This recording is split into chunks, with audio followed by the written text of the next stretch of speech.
صحابہ کرام رضوان اللہ علیہم اجمعین کا معاملہ یہ تھا کہ وہ لوگ بڑی بڑی قربانیاں دے دیتے تھے اور اس کے بالمقابل ان کو صرف جنت کا لفظ ذکر کیا جاتا تھا، صرف جنت، راضی ہو جاتے تھے، کیا ملے گا ہمیں، اس میں جنت ملے گی، بس انہوں نے کرنا شروع کر دیا، وہ صرف جنت ان کے لیے کافی ہوا کرتے تھے۔ اور یہ جنت جو ہے ہمارے لیے موٹیویشن ہے، ہمارے لیے محرک ہے، ہمارے ہمتوں کو بڑھانے والی ہے، ہمارے حوصلوں کو بلند کرنے والی۔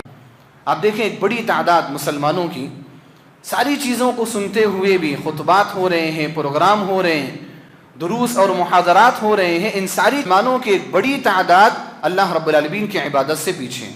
اہل علم کہتے ہیں کہ 95% یا اس کے اوپر بھی بعض اہل علم کہتے ہیں کہ 97% مسلمان ایسے ہیں جو نمازوں کی پابندی نہیں کرتے۔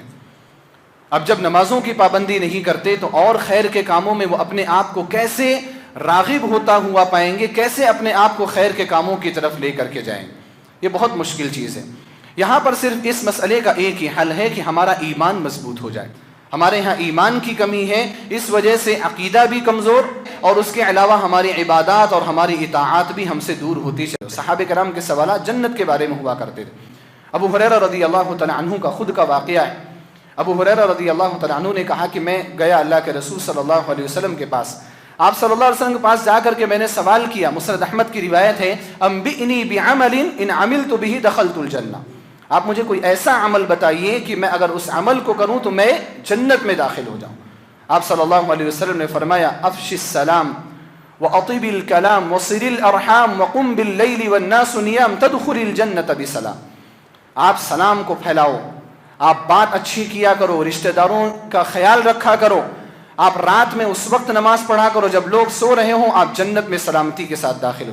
ان الحمد للہ نحمده ونستعینه ونستغفره ونعوذ باللہ من شرور انفسنا ومن سیئات اعمالنا، من يهده الله فلا مضل له ومن يضلله فلا هادي له، وأشهد أن لا إله إلا الله وحده لا شريك له، وأشهد أن محمدًا عبده ورسوله، يا أيها الذين آمنوا اتقوا الله حق تقاته ولا تموتن إلا وأنتم مسلمون، يا أيها الناس اتقوا ربكم الذي خلقكم من نفس واحدة وخلق منها زوجها وبث منهما رجالا كثيرا ونساء، واتقوا الله الذي تساءلون به والأرحام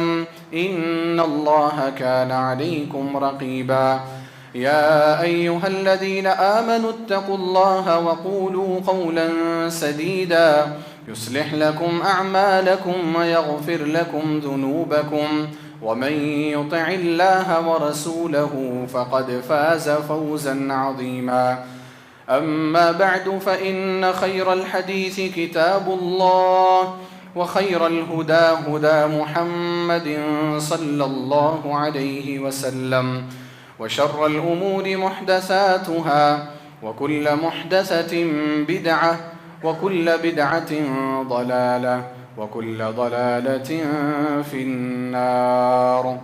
أعوذ بالله السميع العليم من الشيطان الرجيم من همزه ونفخه ونفثه، بسم الله الرحمن الرحيم، وسارعوا إلى مغفرة من ربكم وجنة عرضها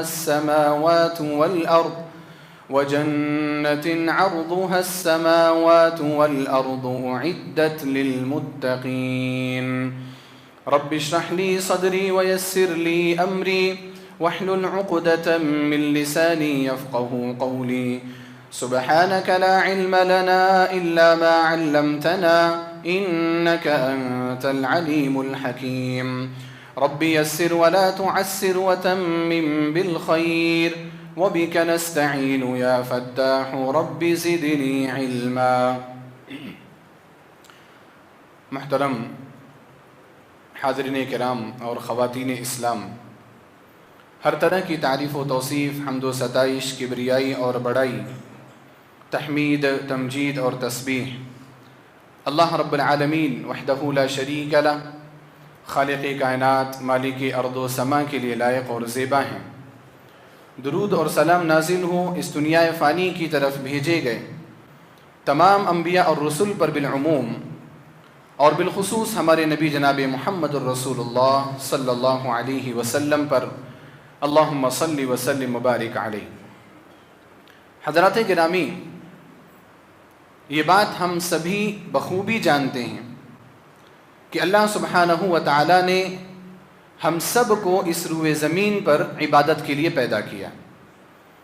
ہمارا مقصد زندگی کا، حیات کا، اللہ رب العالمین نے یہ بتایا ہے کہ آپ کو اس دنیا میں رہ کر اچھے اعمال کو انجام دے کر اللہ اور اس کے رسول صلی اللہ علیہ وسلم کی اطاعت کر کے اللہ رب العالمین کو راضی کرنا۔ یہی انسانوں کی زندگی کا بھی مقصد ہے اور یہی جناتوں کی زندگی کا بھی مقصد ہے۔ سورہ ذاریات کی وہ آیت آپ بار بار سنتے ہیں، وَمَا خَلَقْتُ الْجِنَّ وَالْإِنسَ إِلَّا لِيَعْبُدُونَ، کہ میں نے جناتوں اور انسانوں کو صرف اور صرف اپنی عبادت کے لیے پیدا کیا۔ یہ اللہ سبحانہ و تعالیٰ کا فرمان ہے۔ تو ہمارا اس دنیا میں رہنے کا مقصد ہی یہ ہے کہ ہم اچھے اعمال کریں، ہم عبادت کو انجام دیں، ہم خیر کے کاموں میں حصہ لیں، ہر طرح کی اچھی چیز، ہر طرح کے صلاح اور فلاح والی چیزیں یہ ہماری زندگی کا حصہ بنے۔ یہ اللہ سبحانہ و تعالیٰ کا مقصد ہے ہمیں پیدا کرنے کا۔ اب اس دنیا کے اندر ہم دیکھتے ہیں کہ زندہ رہ کر کے اچھے اعمال کی طرف اپنے آپ کو راغب کرنا، نیکی کے کاموں کی طرف اپنے آپ کو لے کر کے جانا بڑا مشکل مسئلہ معلوم ہوتا ہے۔ آپ دیکھیں ایک بڑی تعداد مسلمانوں کی ساری چیزوں کو سنتے ہوئے بھی، خطبات ہو رہے ہیں، پروگرام ہو رہے ہیں، دروس اور محاضرات ہو رہے ہیں، ان ساری چیزوں کو سنتے ہوئے بھی مسلمانوں کی ایک بڑی تعداد اللہ رب العالمین کی عبادت سے پیچھے ہیں۔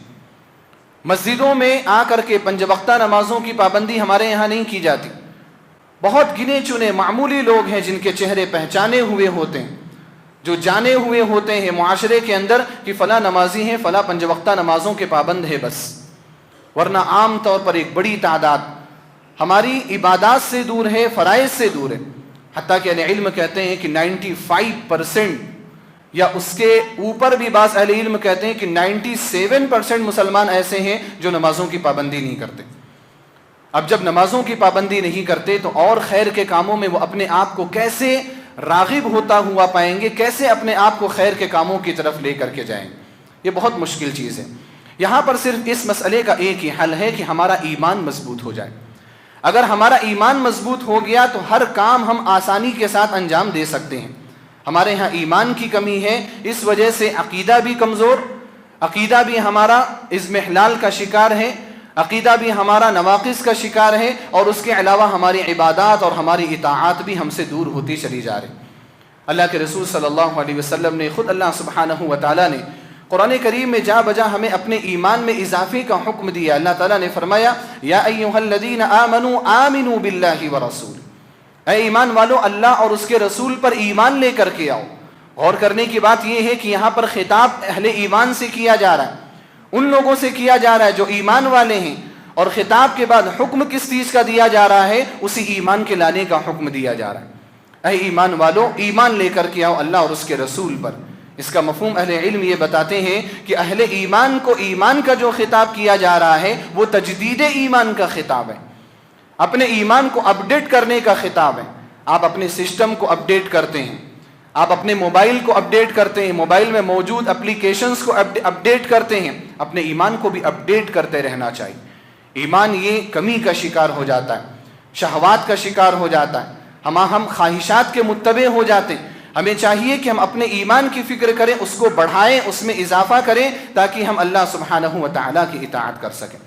اسی ایمان کے حصے میں سے ایک جنت کے اوپر ایمان ہے، اور جنت کے اوپر ایمان رکھنا جنت میں جانے کے لیے ضروری۔ اگر کوئی شخص آج کے دور میں یا کبھی بھی جنت اور جہنم کی حقانیت پر ایمان نہ رکھتا ہو، وہ شخص جنت میں نہیں جا سکتا۔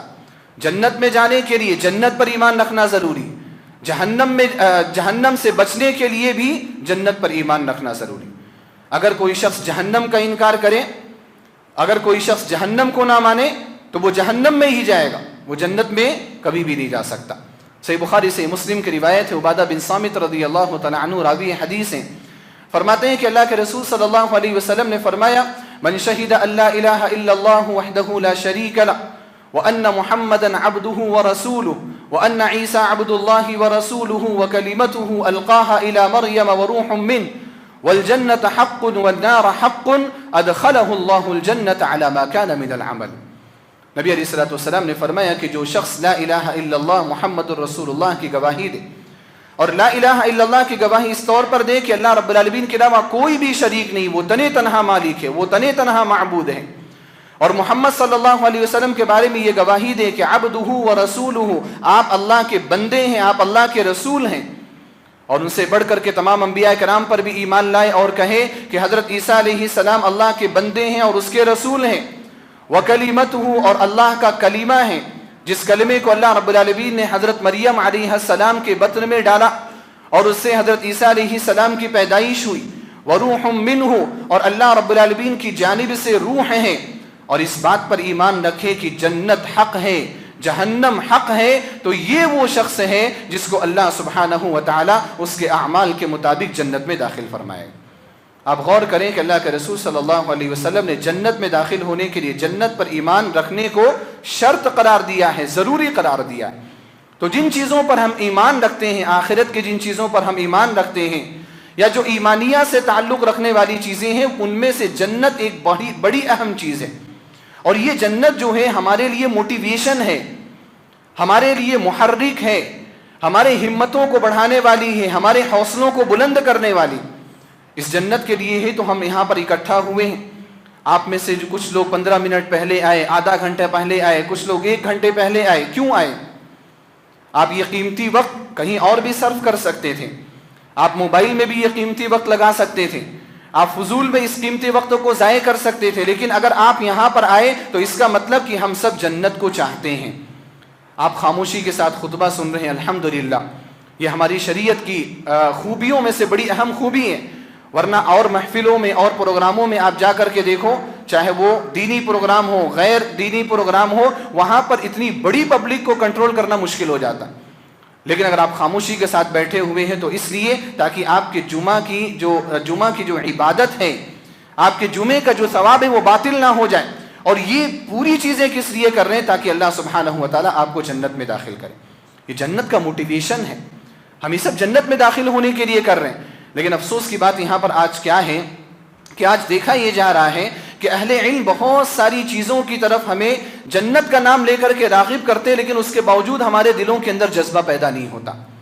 آپ دیکھو اللہ کے رسول صلی اللہ علیہ وسلم نے فرمایا من صلی البردین دخل الجنہ، نبی علیہ السلام نے فرمایا کہ جو شخص عصر کی نماز کی پابندی کرتا ہے، جو شخص فجر کی نماز کی پابندی کرتا ہے، وہ جنت میں داخل ہوگا۔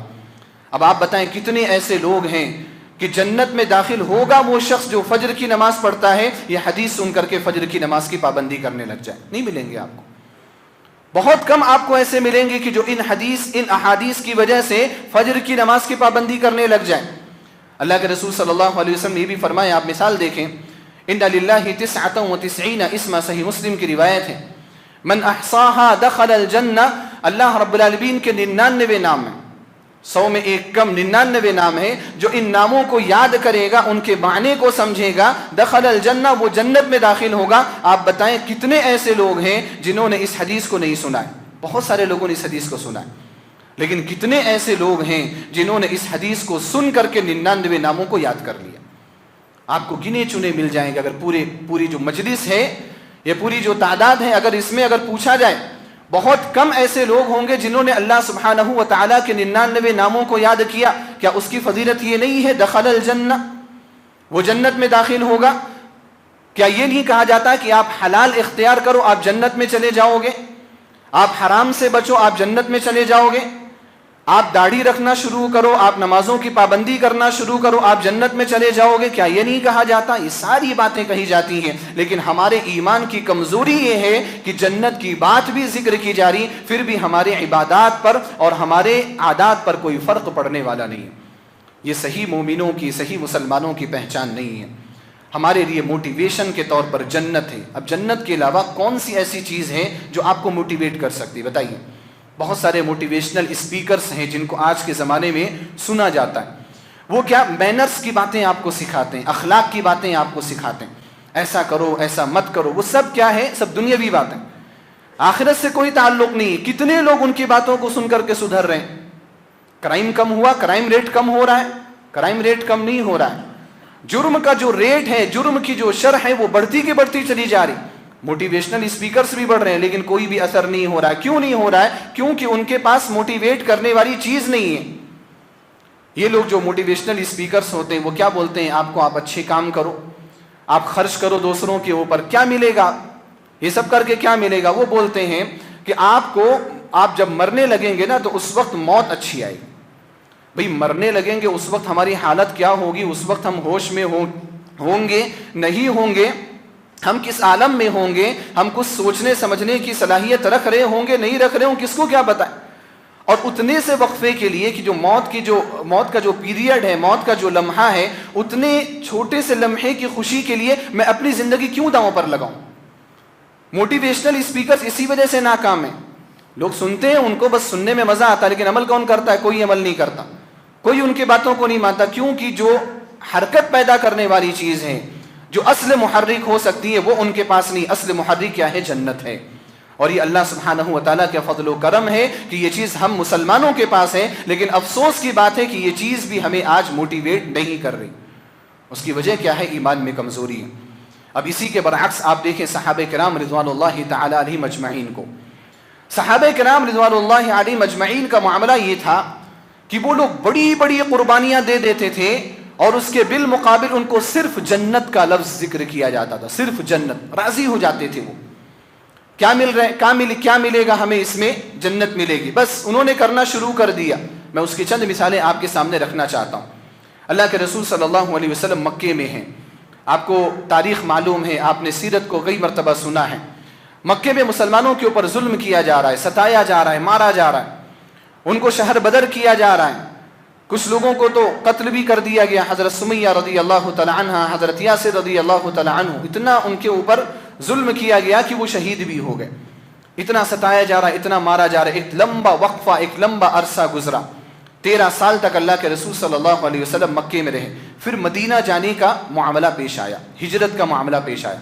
مدینہ کیسے گئے وہ پوری تفصیل میں آپ کے سامنے ذکر نہیں کر سکتا, لیکن مدینہ جانے کے لیے جو اہم چیزیں تھیں وہ کیا؟ 2 بیعتیں تھیں.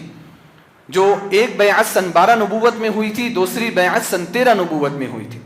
پہلی بیعت کو بیعت عقبہ اولا کہا جاتا ہے اور دوسری بیعت کو بیعت عقبہ ثانیہ کہا جاتا ہے. اور یہ جو بیعتیں ہوئی تھی مدینہ والوں کے ساتھ بیعتیں ہوئی تھی, انصار جن کو کہا جاتا ہے.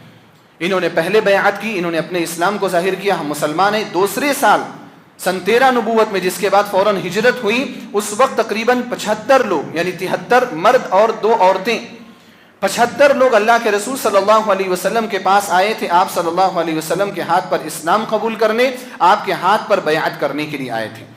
اللہ کے رسول صلی اللہ علیہ وسلم نے حج کے ایام میں ان کے ساتھ میٹنگ فکس کی اور مینا میں ایک گھاٹی کو متعین کر دیا کہ ہم یہاں پر آ کر کے رات میں ملیں گے. اللہ کے رسول صلی اللہ علیہ وسلم اپنی جانب سے بات کرنے کے لیے اپنے چچا حضرت عباس رضی اللہ تعالیٰ عنہ کو لے کر کے گئے. حالانکہ حضرت عباس رضی اللہ تعالیٰ عنہ اس وقت مسلمان نہیں تھے, لیکن ابو طالب کی وفات کے بعد اللہ کے رسول صلی اللہ علیہ وسلم کا آپ کے خاندان میں سب سے زیادہ خیال رکھنے والے حضرت عباس رضی اللہ تعالیٰ عنہ. اور اگرچہ وہ مسلمان نہیں تھے لیکن نیوٹرل زندگی بسر کر رہے تھے, یعنی اگرچہ انہوں نے اسلام قبول نہیں کیا تھا لیکن نبی صلی اللہ علیہ وسلم کے اگینسٹ بھی کھڑے نہیں ہوئے تھے, آپ کے دشمن بھی وہ نہیں بنے تھے, اور بڑی ہمدردی رکھا کرتے تھے حضرت عباس رضی اللہ تعالیٰ عنہ نبی صلی اللہ علیہ وسلم کے ساتھ. اللہ کے رسول صلی اللہ علیہ وسلم نے ان کو کہا کہ ہماری میٹنگ ہے اور بیعت ہے, کچھ لوگوں سے باتیں ہیں, آپ چلیے, میں چاہتا ہوں کہ آپ بات کریں. اب پورا واقعہ میں آپ کو نہیں سنا سکتا, لیکن جو اہم پوائنٹ ہے وہ یہ ہے کہ حضرت عباس رضی اللہ تعالیٰ عنہ اس وقت آئے, اور یہ جو 70-75 جو لوگ تھے انصار مدینہ کے جو آئے تھے, اللہ کے رسول صلی اللہ علیہ وسلم کو مدینہ لے جانے کے ارادے سے آئے تھے. جب یہ لوگ آئے تھے نا حج کرنے کے لیے, تو راستے میں انہوں نے بات کر لی تھی کہ کب تک محمد صلی اللہ علیہ وسلم کو ہم مکے میں ان ظالموں کے ہاتھوں چھوڑ کر کے رکھیں. اس بار تو ہم ان سے بات کریں گے اور ان کو مدینہ لے کر کے جائیں گے تاکہ آپ کھل کر کے دعوت کریں اور تاکہ آپ کھل کر کے اسلام کی دعوت کو لوگوں کے سامنے پہنچائیں. یہاں پر میٹنگ شروع ہوئی. انصار کے ساتھ ادھر اللہ کے رسول صلی اللہ علیہ وسلم اور حضرت عباس رضی اللہ تعالیٰ عنہ. حضرت عباس رضی اللہ تعالیٰ عنہ نے کہا کہ تم لوگ نبی صلی اللہ علیہ وسلم سے یا محمد صلی اللہ علیہ وسلم سے جس چیز پر بیعت کرنا چاہتے ہو معلوم ہے وہ چیز کیا ہے؟ آپ نے کہا کہ انکم تبایعونہ علی قتل الاحمر والاسود من الناس وعلی قتل الاشراف منکم. تم لوگ جس بات پر بیعت کر رہے ہو محمد صلی اللہ علیہ وسلم سے وہ بیعت محض بیعت نہیں ہے، وہ اس بات پر بیعت ہے کہ پوری دنیا کے لوگوں سے تم کو لڑنا پڑے گا، ہر کالے سے ہر گورے سے تم کو لڑنا پڑے گا. بہت سارے لوگ تمہارے مخالف ہو جائیں گے، تمہارے شہر پر حملہ کرنے کے لیے آئیں گے، تمہاری نسلوں کو اکھاڑنے کے لیے آئیں گے. اور یہی نہیں بلکہ تم میں سے اشراف شرفا تمہارے سردار جو ہیں تمہارے سرداروں کو بھی قتل کیا جا سکتا ہے. اس چیز پر تم محمد صلی اللہ علیہ وسلم سے بیعت کر رہے ہو، کیا تم راضی ہو بیعت کرنے کے لیے؟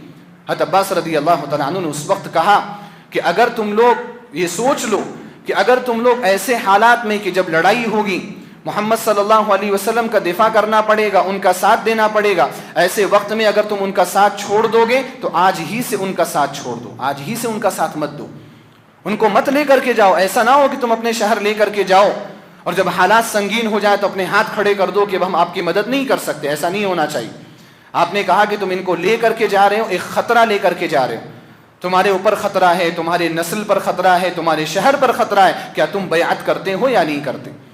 انصار میں سے کسی انصاری نے کہا، صحابی نے کہا رضی اللہ تعالی عنہ، یہ پوری بات سننے کے بعد اے اللہ کے رسول صلی اللہ علیہ وسلم ہم آپ سے سننا چاہتے ہیں. آپ صلی اللہ علیہ وسلم نے وہی باتیں دہرائیں جو عباس رضی اللہ تعالی عنہ نے کہی تھی کہ اگر تم لوگ مجھے یہاں سے لے کر کے جاؤ گے تو تم لوگوں سے قتال یا تم لوگوں سے جھگڑے پر آمادہ ہو جاؤ، لوگ تم سے جھگڑا کریں گے، تمہارے اشراف تمہارے سرداروں کو بھی قتل کیا جا سکتا ہے. واقعی اگر اس بات پر تمہیں مجھ سے بیعت کرنی ہے تو بیعت کرو. انصار نے کیا کہا؟ انصار نے کہا کہ ٹھیک ہے، ہم آپ کی ساری باتیں مان لیتے ہیں، ہم یہ ساری باتیں قبول کر لیں گے اور پورے رزق کے ساتھ پورے خطرے کے ساتھ ہم آپ کو یہاں سے لے کر کے جا رہے ہیں. بدلے میں ہمیں کیا ملے گا؟ یہ سوال تھا. بدلے میں ہمیں کیا ملے گا؟ ہم آپ کو پروٹیکشن دے رہے ہیں، ہم آپ کو اپنا شہر دے رہے ہیں، ہم آپ کو اپنا مال دے رہے ہیں، ہم آپ کو اپنے گھر میں رکھیں گے، ہم آپ کی حفاظت کریں گے، بدلے میں ہمیں کیا ملے گا؟ اللہ کے رسول صلی اللہ علیہ وسلم نے صرف ایک بات کہی، فَلَكُمُ الْجَنَّةُ، تمہیں جنت ملے گی. تمام کے تمام انصار کھڑے ہوئے اور نبی صلی اللہ علیہ وسلم کے ہاتھ پر بیعت کی.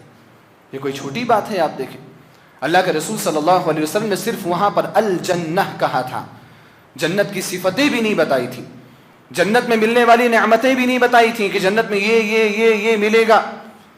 وہ نعمتوں کا بھی تذکرہ اللہ کے رسول صلی اللہ علیہ وسلم نے نہیں کیا، صرف کہا جنت ملے گی. تمام صحابہ کرام تمام انصار اس چیز پر راضی ہوئے، انہوں نے اللہ کے رسول صلی اللہ علیہ وسلم کے ہاتھ پر بیعت کر لی اور انہوں نے جو بیعت کی وہ اپنی بیعت میں صادق تھے، سچے تھے. اللہ کے رسول صلی اللہ علیہ وسلم کا کبھی بھی انہوں نے ساتھ نہیں چھوڑا. آپ دیکھیں صحابہ کرام جنت پر راضی ہو گئے اور ایک ہم ہیں کہ جنت کی باتیں بتائی جا رہی، فلاں کام کرو جنت ملے گی، لیکن ہم اس پر راضی ہونے کے لیے تیار نہیں. ایک اور مثال آپ دیکھیں، حضرت ربیعہ ابن کعب الاسلمی رضی اللہ تعالی عنہ کا واقعہ صحیح مسلم میں بھی واقعہ موجود ہے اور مسند احمد میں بھی ہے. میں دونوں جگہ کی روایتیں اکٹھی کر کے میں وہ واقعہ آپ کے سامنے سنا رہا ہوں. حضرت ربیعہ بن کعب الاسلمی رضی اللہ تعالی عنہ نبی صلی اللہ علیہ وسلم کے خادم تھے، آپ کی خدمت کرتے تھے، آپ کے وضو کا پانی لایا کرتے تھے، آپ کے اگر کوئی ضرورت رہتی مارکیٹ سے وہ جا کر کے پوری کر دیا کرتے تھے. اللہ کے رسول صلی اللہ علیہ وسلم بھی ہمارے حسن اخلاق کے پیکر، آپ صلی اللہ علیہ وسلم کا ہمیشہ کا معاملہ یہ تھا کہ اگر آپ کے ساتھ کوئی خیر خواہی کرتا، کوئی اچھائی کرتا، کوئی احسان کرتا، آپ صلی اللہ علیہ وسلم ضرور اس کو کچھ نہ کچھ دیا کرتے تھے، اس کا بدلہ چکا دیا کرتے تھے. یہی وجہ ہے کہ آپ دیکھو مرض الموت میں جب آپ صلی اللہ علیہ وسلم تھے، آخری خطبہ آپ نے دیا تو اس وقت آپ نے کہا تھا کہ اے لوگوں، تم میں سے جتنے بھی لوگ ہیں میں نے تم میں سے تمام لوگوں کے احسان کو چکا دیا ہے سوائے ابو بکر رضی اللہ تعالی عنہ کے، کہ میں ان کے احسان کو نہیں چکا سکتا، ان کا احسان اتنا بڑا ہے. تو آپ صلی اللہ علیہ وسلم کے ساتھ کوئی بھی اچھائی کا معاملہ کرتا، آپ بھی بدلے میں اس کے ساتھ اچھائی کا معاملہ کرتے تھے. ربیعہ بن کعب الاسلمی رضی اللہ تعالی عنہ آپ کے خادم تھے، آپ کے ساتھ رہتے تھے، آپ کے وضو کا پانی لایا کرتے تھے. اللہ کے رسول صلی اللہ علیہ وسلم نے ایک مرتبہ کہا، سل، آپ کو مانگنا ہے، جو بھی مانگنا ہے آپ مانگ لیجئے، میں آپ کو دوں گا. نبی علیہ الصلوۃ والسلام نے ان کو آفر کیا. اللہ کے رسول صلی اللہ علیہ وسلم ہیں، نبی ہیں، اور ہمارا ایمان ہے کہ نبی ہیں۔ اب ذرا ایک منٹ کے لیے تصور کریں کہ اگر یہ بات ہمیں اللہ کے رسول صلی اللہ علیہ وسلم کہتے تو ہم کیا مانگتے؟ ہم لوگوں کا چونکہ مزاج جو ہے نا وہ بڑا دنیاوی مزاج ہے۔ اگر ہمیں کہا جاتا کہ سل آپ جو مانگیے ہم مانگ لیں گے، ہم کیا مانگتے؟ فلاں جگہ پر جو پراپرٹی ہے نا اس میں سے اتنا حصہ آپ میرے نام لکھوا دیجیے، فلاں جگہ کی زمین فلاں باغ ہمارے نام لکھوا دیجیے، آج کے زمانے میں فلاں گاڑی ہمیں دلوا دیجیے، یہ کرا دیجیے، وہ کرا دیجیے، مختلف قسم کے مطالبات ہمارے ہوتے۔ لیکن ربیعہ بن کعب الاسلمی رضی اللہ تعالیٰ عنہ کے سامنے جب اچانک یہ سوال آیا، سل آپ مانگیے آپ کو کیا مانگنا ہے، ربیعہ بن کعب الاسلمی رضی اللہ تعالیٰ عنہ نے وقت لے لیا۔ یہ وقت لینے والی بات اور آگے کی تفصیلات مسند احمد میں، انہوں نے وقت لے لیا۔ انہوں نے کہا کہ انظرنی انظر فی امری، اے اللہ کے رسول صلی اللہ علیہ وسلم آپ مجھے مہلت دیجئے، میں غور کر کے آپ کو بتاؤں گا کہ مجھے کیا چاہیے۔ ربیعہ بن کعب الاسلمی رضی اللہ عنہ بیان فرماتے ہیں کہ میں گیا اور میں نے بہت غور کیا، اور دنیا کی بہت ساری چیزیں میرے نظروں کے سامنے آئیں کہ میں یہ بھی مانگ سکتا ہوں، یہ بھی مانگ سکتا ہوں، یہ بھی مانگ سکتا ہوں، لیکن ہر چیز کے بعد ایک بات یہ آتی تھی کہ دنیا کی آپ کوئی بھی چیز مانگ لو نا وہ ختم ہو جائے گی، وہ باقی نہیں رہے گی۔ آپ دنیا کا کچھ بھی مانگ لو، زمین آپ نے مانگی، مر جائیں گے وہ زمین کس کی ہو جائے گی؟ آپ کے ورثہ کی ہو جائے گی، یا اگر کسی نے ناجائز قبضہ کر لیا تو وہ اس پر ناجائز قبضہ کر کے مزے کرتا رہے گا۔ تو دنیا کی اگر میں کوئی چیز مانگوں گا نا تو وہ چیز میری موت کے ساتھ ختم ہو جائے گی، اس کا فائدہ مجھے ہمیشہ نہیں ملے گا، اس لیے میں اللہ کے رسول صلی اللہ علیہ وسلم سے آخرت مانگ لیتا ہوں۔ چنانچہ وہ نبی صلی اللہ علیہ وسلم کے پاس گئے اور کہا کہ اللہ کے رسول صلی اللہ علیہ وسلم آپ نے مجھے کہا تھا کہ مانگیے، میں مانگنا چاہتا ہوں۔ نبی علیہ الصلوۃ والسلام نے پوچھا کیا مانگنا چاہتے ہیں؟ تو انہوں نے کہا کہ اشفع لی الی ربک عز وجل لیعتقنی من النار، آپ اپنے رب عز وجل سے میرے لیے سفارش کر دیجئے کہ اللہ رب العالمین مجھے جہنم سے محفوظ کر کے جنت میں داخل کر دیں۔ سبحان اللہ، اللہ اکبر۔ آپ دیکھیں صحابی کیا مانگ رہے ہیں، آپ اللہ رب العالمین سے سفارش کر دیجئے کہ اللہ مجھے جہنم سے محفوظ کر دے، اور کہاں داخل کر دے؟ جنت میں داخل کر دے۔ اللہ کے رسول صلی اللہ علیہ وسلم نے جب ان کی یہ بات سنی، آپ صلی اللہ علیہ وسلم کو خود تعجب ہوا۔ آپ صلی اللہ علیہ وسلم نے کہا کہ یہ بات آپ اپنی جانب سے کہہ رہے ہو یا کسی نے آپ کو سکھائی ہے؟ ہو سکتا ہے آپ نے کسی سے مشورہ کیا ہو، ابو بکر سے، عمر سے رضی اللہ تعالی عنہما، کسی اور صحابی سے، اور انہوں نے آپ کو یہ کہا ہو، یہ آپ اپنی طرف سے بات کہہ رہے ہو، کسی نے سکھائی ہے؟ انہوں نے کہا اللہ کے رسول صلی اللہ علیہ وسلم میں نے غور و فکر کیا خود سے، اپنے ہی سے، کہ اگر میں دنیا کی کوئی بھی چیز مانگ لوں گا نا تو وہ دنیا کی چیز ختم ہو جائے گی، وہ ہمیشہ میرے ساتھ نہیں رہ سکتی، لیکن آخرت اگر مانگوں گا تو میں ہمیشہ کے لیے سودا کر رہا ہوں۔ اللہ کے رسول صلی اللہ علیہ وسلم نے فرمایا ٹھیک ہے، فَأَعِنِّي عَلَى نَفْسِكَ بِكَثْرَةِ السُّجُودِ، میں سفارش کروں گا لیکن تم میری مدد کرو زیادہ سے زیادہ نمازیں پڑھ کر کے، تم زیادہ سے زیادہ نماز پڑھو، اللہ رب العالمین تم سے راضی ہو جائے، اللہ تم سے راضی ہو جائے گا تو میں سفارش کروں گا تو اللہ سبحانہ وتعالیٰ تم کو جنت میں داخل کر دے گا۔ آپ دیکھیں صحابی کو کیا چاہیے تھا، صحابی کو جنت کے علاوہ کچھ بھی نہیں چاہیے، یہ جنت ان کی پوری عمر کے لیے موٹیویشن کا کام کر رہی، پوری عمر وہ نبی علیہ الصلوۃ والسلام کی خدمت میں، لیکن چاہتے کیا ہے؟ صرف جنت چاہتے ہیں۔ ایک اور مثال میں آپ کے سامنے رکھنا چاہتا ہوں، مثالیں بہت ساری ہیں لیکن میں انشاءاللہ ایک دو مثالیں رکھ کر کے میں اپنی بات ختم کروں گا۔ غزوہ بدر کا موقع ہے، حضرت انس رضی اللہ تعالیٰ عنہ اس حدیث کے راوی ہیں، صحیح مسلم کی روایت ہے۔ غزوہ بدر کا موقع ہے، اللہ کے رسول صلی اللہ علیہ وسلم نے فوجیوں کو ابھارا لڑائی کرنے پر، جو مسلمان تھے۔ جنگ کا موقع ایسا ہی ہوتا ہے کہ جنگ پر ابھارا جاتا۔ اللہ کے رسول صلی اللہ علیہ وسلم نے ابھارتے ہوئے آپ صلی اللہ علیہ وسلم نے فرمایا قوموا الی جنت عرضها السماوات والارض، دوڑو اس جنت کی طرف جس کی چوڑائی آسمانوں اور زمینوں کے برابر ہے۔ ایک صحابی ہیں عمیر ابن حمام الانصاری رضی اللہ تعالی عنہ۔ عمیر ابن حمام الانصاری رضی اللہ تعالی عنہ نے جب سنا، انہوں نے کہا اے اللہ کے رسول صلی اللہ علیہ وسلم، جنہ عرضها السماوات والارض، ایسی جنت جس کی چوڑائی آسمانوں اور زمینوں کے برابر ہے؟ اللہ کے رسول صلی اللہ علیہ وسلم نے فرمایا نعم، ہاں ایسا ہی ہے۔ تو انہوں نے کہا بخن بخل، اس کا معنی مختلف ہوتا ہے لیکن یہاں پر اس کا معنی تھا واہ کیا بات ہے، واہ کیا بات ہے۔ اللہ کے رسول صلی اللہ علیہ وسلم نے فرمایا کہ تم بخن بخن کیوں کہہ رہے ہو، اس میں واہ واہی کی کیا بات ہے؟ انہوں نے کہا فواللہ یا رسول اللہ الا رجاءۃ ان اکون من اہلها، اے اللہ کے رسول صلی اللہ علیہ وسلم، اللہ کی قسم صرف اس امید کی بنا پر میں نے کہا کہ میں جنتیوں میں سے ہو جاؤں۔ آپ صلی اللہ علیہ وسلم نے فرمایا نا کہ جنت کی طرف دوڑو، لڑائی کرو، لڑائی کرنے کے لیے کہا جا رہا ہے، اس میں جان بھی جا سکتی ہے، انسان شہید بھی ہو سکتا ہے، لڑائی کرو۔ انہوں نے کہا کہ بخین بخین. اللہ کے رسول صلی اللہ علیہ وسلم نے پوچھا کیوں کہہ رہے ہو؟ انہوں نے کہا کہ میں بھی جنتیوں میں سے ہونا چاہتا ہوں. پھر اس کے بعد تھوڑی دیر کے لیے وہ اللہ کے رسول صلی اللہ علیہ وسلم نے ان کو کہا کہ انک من اہلیہا، آپ انشاءاللہ جنتیوں میں سے. اس کے بعد وہ وہیں پر تھوڑی دیر کھڑے ہو کر کے وہ کھجور کھا رہے تھے. کھجور ہو سکتا ہے کہ وہ اپنے اندر طاقت پیدا کرنے کے لیے، انرجی پیدا کرنے کے لیے وہ کھجور کھا رہے ہو. کھجور کھا کر کے ایسی دیکھ رہے تھے، لڑائی چل رہی، کھجور کھا کر کے دیکھتے جا رہے ہیں. اچانک ان کو خیال آیا، انہوں نے کھجور پھینک دیا اور انہوں نے کہا کہ اگر میں زندہ رہا نا تو اور کھجوریں کھا سکتا ہوں. انہا حیات طویلہ، اگر زندہ رہا لمبی زندگی ملے گی، اور کھجوریں کھا سکتا ہوں. انہوں نے کھجوریں سائیڈ میں رکھی اور جنگ کے میدان میں گئے، لڑائی کی، قتال کیا، یہاں تک کہ انہوں نے جام شہادت کو نوش کیا، اللہ رب العالمین کے راہ میں شہید ہو گئے.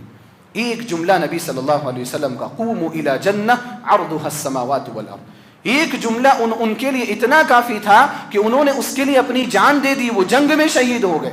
اور ایسا ہی سیم ایک واقعہ غزوہ احد کے موقع پر پیش آیا.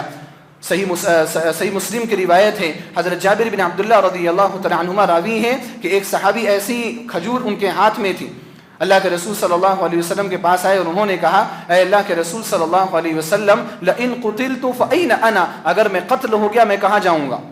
آپ صلی اللہ علیہ وسلم نے فرمایا آپ جنت میں جائیں گے. انہوں نے اپنی کھجوریں سائیڈ رکھی، میدان میں کودے، لڑے اور شہید ہو گئے. ایک ایک چیز دیکھو آپ، جنت آپ دیکھو، صرف جنت ان کے لیے کافی ہوا کرتی تھی. ابو ہریرہ رضی اللہ تعالی عنہ کا خود کا واقعہ ہے.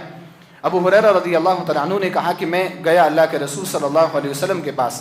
آپ صلی اللہ علیہ وسلم کے پاس جا کر کے میں نے سوال کیا، مسند احمد کی روایت ہے، انبئنی بعمل ان عملت به دخلت الجنہ، آپ مجھے کوئی ایسا عمل بتائیے کہ میں اگر اس عمل کو کروں تو میں جنت میں داخل ہو جاؤں.